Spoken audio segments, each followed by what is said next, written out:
Jail की काल कोठरी में एक ऐसा खुखार शिकारी बंद था जिससे खुद जेल गार्ड भी थर-थर कांप रहा था।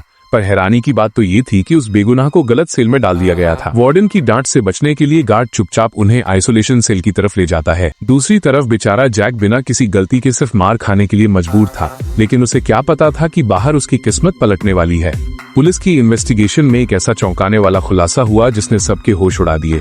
जैक कोई मामूली मुजरिम नहीं बल्कि एक लीजेंडरी ऑफिसर था जिसने 1 दर्जन से ज्यादा मेडल्स जीते थे और 100 से ज्यादा गुत्थियों को सुलझाया था। उसकी इसी काबिलियत को देखते हुए पुलिस ऑफिसर उसे तुरंत रिहा कर देती है और जैक भी बस इस नरक से पीछा छुड़ाना चाहता था।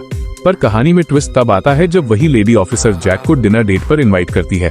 जैक अभी तैयार हो ही रहा था कि तभी एक रहस्यमयी ट्रक उसके पास आकर रुकता है।